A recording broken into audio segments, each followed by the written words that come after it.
Well, welcome Representative Heather Baxter from District 34 House, and we really appreciate you being with us tonight. I'm going to go through some ground rules to get started, and then we'll get right into our questions. The South Dakota Property Rights and Local Control Alliance, SDPRLCA, thanks you for participating in our 2026 primary legislative candidate video survey. As a nonpartisan grassroots organization, SDPRLCA is dedicated to protecting private property rights and maintaining local authority. Following the 2024 general election, where 65 of 66 South Dakota counties voted no on Referred Law 21, voters are eager to hear where the 2027 legislative class stands on these core issues. Our ground rules for tonight: we'll have an introduction of a minute and a half. There are 5 targeted questions with a 2 minutes allowed per response. Those those 5 questions will focus specifically on property rights and local control, and you've had a chance to look at those ahead of time. After those 5 questions are finished, we will have a closing statement with a 2-minute response for that. Upon completion of the video survey, the candidate will log off the call. And then the recordings for tonight will be on our Facebook page and YouTube channel and on our website. So again, welcome. I'd like you to introduce yourself to the voters. Please tell us about your background, your connection to your district, and what specific conviction or event led you to step forward and run for the South Dakota legislature in 2026. Awesome. Thank you, everyone, and thank you for joining the call tonight. It sounds like there's other options of calls to be on, and it's a nice evening, so I appreciate people taking time out of their busy schedules to join. I'm Heather Baxter, and I'm running in District 34. That's out in Rapid City. The connection I have is I'm originally from Custer. I moved to Rapid in 1996, and I've been here in District 34 ever since then. The reason I even ran, I have to be honest, I really didn't care about politics until 2020 came around, and I started seeing some things that I just highly disagreed with. And one of those things happened to be the books in the schools. A friend and I had heard there was pornographic books throughout the United States, so we started looking up books in our own local areas and found that extremely graphic books were in our schools right here in Rapid City. And so that's basically the motivation I had to start getting involved in politics. All right, thank you. Well, let's get going in our 5 questions. The first question is district specific. What do you identify as the primary property rights issue in your district, and what is your single most serious concern regarding it? That is resource depletion, loss of local control, or unintended consequences. So what I've been hearing from a lot of people when I've gone to the county commission meetings and the local area is just regarding the utility scale energy projects on agricultural land that we have going on out here. There was a lot of citizens that had petitioned for a moratorium on energy project permits after one of our county commission meetings, and they did issue one of those conditional use permits for a large wind and solar farm. So now that the moratorium is about to end, there's tensions amongst neighbors and landowners because of when this moratorium ends and what will happen and potential impacts that will follow. So just major concerns of long-term cleanup responsibility is one of the biggest things people are concerned about, because in the contract, it doesn't specifically say who cleans up once when these companies just pick up, take off, or something goes wrong with their financials and they choose to leave. So obviously leaving the burden to the landowners, basically that also means a loss of local control, which can easily, these wind farms and solar farms can be overridden by the PUC in the name of energy or infrastructure development. And so that's one of the biggest topics I've participated in and heard about. All right. Question number 2 is related. It's an action plan question. What specific legislative action or policy change would you champion to address this issue? So I don't have any specific plans currently, but I would definitely champion to do what the people want. I think that's the beauty of living in our state.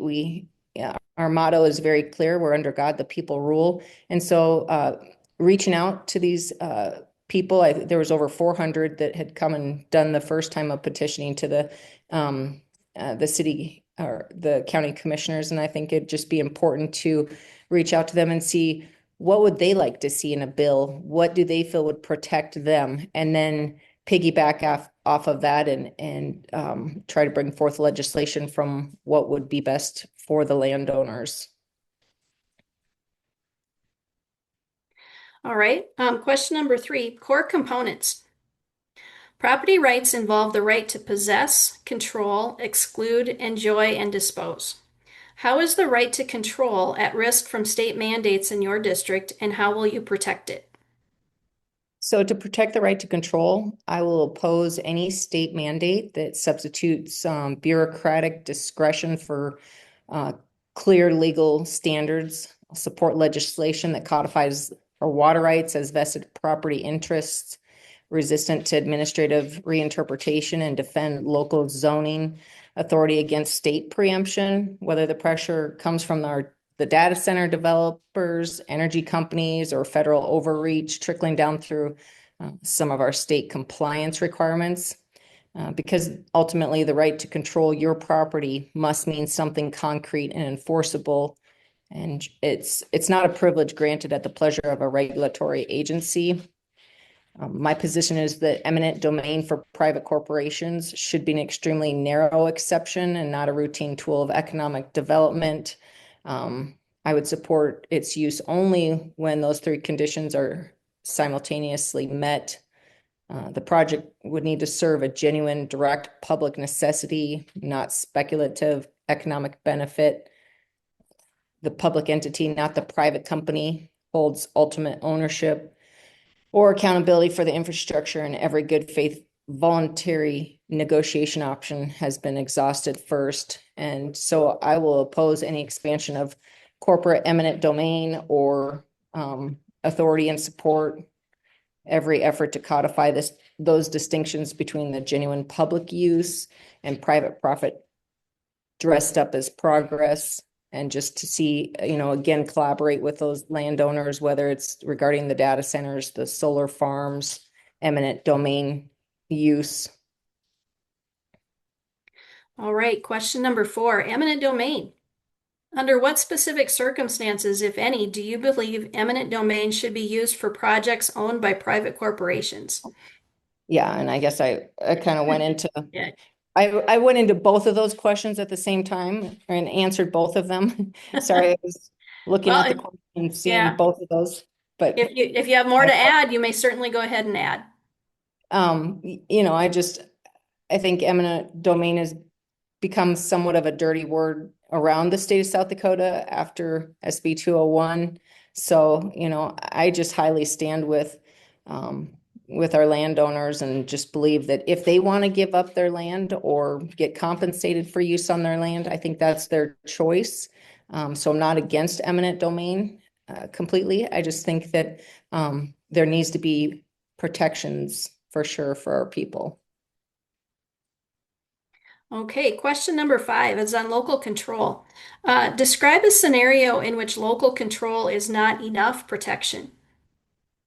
I think potentially when it comes down to multi-jurisdictional corporate projects, kind of like the Summit Carbon Pipeline illustrated this pretty well. A multi-state project was passing through multiple counties simultaneously. It was making it practically impossible for any single local government to stop it unilaterally. And unfortunately, codified law is very amendable, and our constitutional rights have much firmer hold, but we also have to use caution when we change or amend our constitution because we want to protect it from unintended consequences. All right, we're down to our closing now, and you have 2 minutes for that. As we head toward the June 2nd primary, it's vital that voters know how to reach their potential representatives. For our final 2 minutes, please let the folks know in District 34 know how they can contact you directly, where they can pick up any sign to show their support, and how they can join your team as a volunteer, and how to give donations. So if you go to my website, Baxter4FOR34.com, that's my legislative website. From there, you can donate. It also gives an address to send donations to. And Heather Baxter for District 30, or sorry, Heather Baxter District 34 at gmail.com is my email. So Heather Baxter District 34 at Gmail. And in the closing, I just want to remind people that we have the Fifth and the 14th Amendment in the US Constitution and Article 6 in our state constitution that does protect our properties.